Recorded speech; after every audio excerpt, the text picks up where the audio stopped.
خب دیگه مرسل جان گندنه مندنه رو آماده کردی.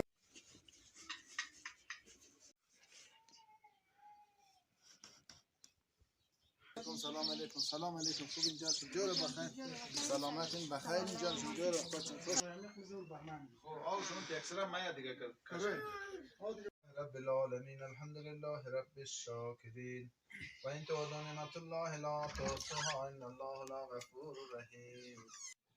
خب دوستای عزیز امروز شما دیدین که میمان از ما آقای سلحشور بود. به نام خداوند بخشاینده و مهربان سلام و عرض ادب دارم خدمت یک شما عزیزا. انشالله که جور صحتمند باشین. خوش آمدین در اولین برنامه از چینل فضلیار فیملی. دوستای عزیز ما امروز یک میمان داره، یک میمان خیلی ویژه، یک میمانی که واقعیت برای هم میگی عزیزه. ما مطمئنم که همون قدر که ما طرفدارش هستم شما هم طرفدارشین و با صدا و چهرهش آشنایی دارین و علاقمند شخصیت هستین و علاقمند برنامه زیبایش. حال دوستان نامش نمیگیریم بلکه سورپرایز باشه. دوستای عزیز بریم پیش امول مرسل که اونا کارا رو کجا رسوندن. ملا اذان میده چاش شد چقدر کارا رو کردن چه قشمنده. داش بس خانه بری ها یعنی امول خمیر مونه. امول مرسل آردویشی دوستای عزیز یعنی خمیر مونه. خب مرسل خانم یک سلام علیکم کنی بل دوستا. سلام دوستای عزیز امیدوارم جور صحتمند بشین در جای هستین دیگه. این مرسل از من یک ذره خجالتی خیره. مرجان خمیر کرده؟ دوستان عزیز امیدوارم جور صحتمند بشین. داره خمیر کردم. خب دیگه مرسل جان گندنه مندنه رو آماده کردین دیگه نه؟ بوری که ملازم میده دیگه نا وقت میشه دیگه دوست. خب دوستای عزیز دیگه ملا موضوع داده کم زر نا وقتم شده خو خیره. دیگه نمول جان زوله مونه دیگه مرسل هم آماده که بخیر دیگه شروع کنی. قراره بله میمانای خیمروز آشک وطنی پخته کنی دوستا.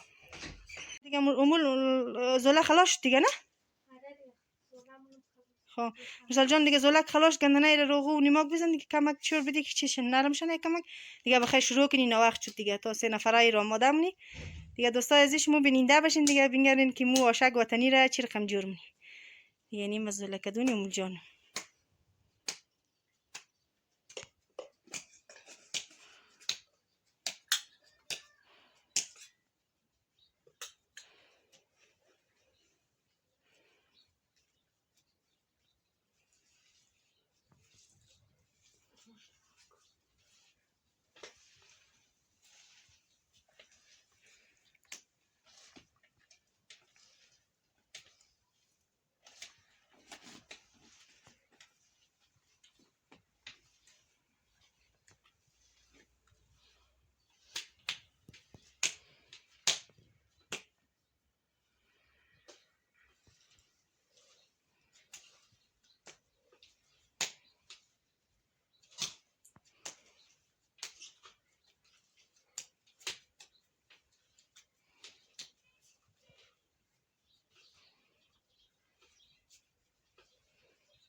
دوستای عزیز میمان ها رسیدن ما برم درایشی بینگرم میمان از مو کی هست دیگه.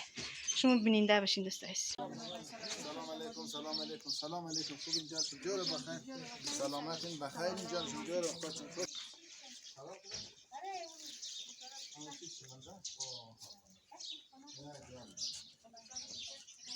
بسم الله الرحمن الرحیم.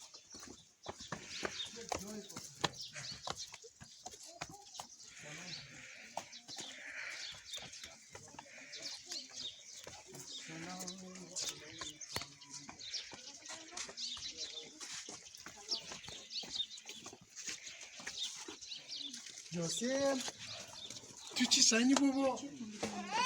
تو چی سنی؟ Babai, muito morinho, morinho.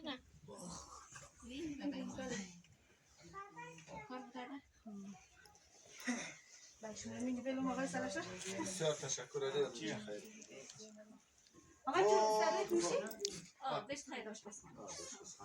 یا الله سلام علیکم. سلام بسیار خوش اومدین آقای سلام. خوش باشین، سلامت باشین، سرفراز باشین. بسیار تشکر از شما. بخشش باشد امروز مزاحمت بخشش میجاد کردید. به به کوار سگ چه سرسبزه. دیش نیه کمک و دفتر که باری هسته. کوار ما مترسه بچه ها نیه بچه ها هست. و اینجا این روستای ایران هنده، روستاهای ایران هنده. آوی چام داره شما؟ آوی چام هسته آوی برمه هسته. خب برمه و چام؟ این برمه چه چاش سخله؟ چای این قدر دیست که میتونم چای میگیم. دیگه او چای همیق میزور برمه میگیم. خب آو شما تکسره مایه دیگه کشه. یکینچ مایه دیگه تشو؟ آوی یکینجا دو اینجا. رقم دیگه. آو شینه کم نمشه؟ نه اون آوی که فیلم داره دیگه اون هست.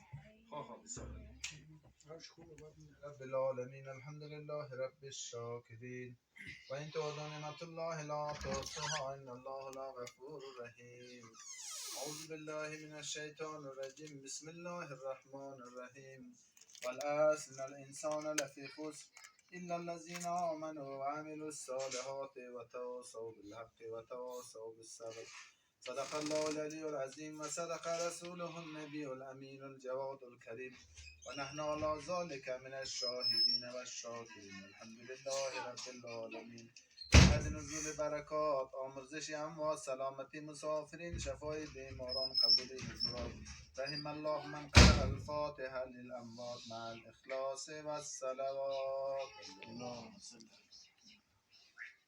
بسم الله الرحمن الرحيم الحمد لله رب العالمين إياك نعبد وإياك نستعين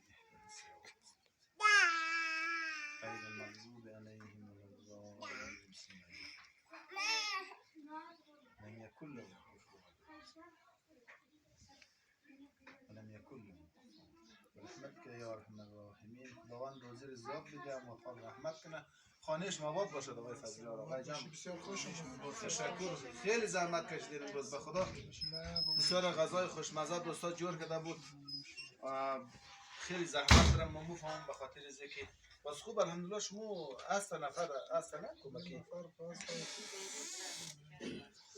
خب بازو خانم دکترم خانش اینجا نه اون بالا بالتر خواه بسیار تشکر بازم جهان سپاس از شما خدمت کردین زحمت کشیدین امروز بسیار یک روز خوب بود چطور احساس پیدا کردی که عاشق کنی آفرین غذای محلی شاید نه این در کل همه جا دوست داره آوه لزا دیگه فقط دیگه بخی خوابی عاشق داره از من بچه چی تماس دادم او دیار یا که فکر کنید یک مهمانی که مثلا زیاد دوست داشتن میگه باید بخشیزی عاشق بخته چون یک چیزی واقعا که خیلی سخت هم است اینا یک نفر دو نفر کاری یک نفر دو نفر هم نیه نه بازم تشکر واقعا خیر بگید نه والا بسیار یک جای با هوای بسیار عالی یک جای خوب شی قشنگ ما بار غزنی بار نم کردیم که تجاها داشته شد بخص از مردم از ما و شما ولی خیلی قشنگ جایش بسیار سر که این هو کمرک و شار تو گرد فکر کو که کمرک در شار در بین شار این 20 دقیقه را برده تا داخل شهر را فاصله داره دیگه رایش هم رای مثلا خاکه آدم تو پیشتر گفتی رخم رای خاکه موای نزدیک تا خود کمرک رای خاکه داره بالاخره آوازم عالیه تشکر از شما دوستای عزیز خب دوستای عزیز شما دیدین که مهمان از مو امروز آقای سلاشور مادر علیزا جان و آقای دلشاد عزیز بود جایشون خالی دوستای عزیز مو امروز بلده از اونا عاشق پخته کردی دیگه متاسفانه بنا بر مشکلات نشد که ما ویدیوی مکمل از مهمانی بگیرم خیر دوستای عزیز، شما ناراحت نبشین، آقای سلحشور از اینا شوا مستن. بخیر باز انشالله یک ویدیوی خوبتر و بهتر بلدشون میگیرم دیگه. دوستا تا ویدیوی بعد، خدا یار و مددگارشون باشه و مو را حمایت کین. منتظر حمایت شما دوستا هستم.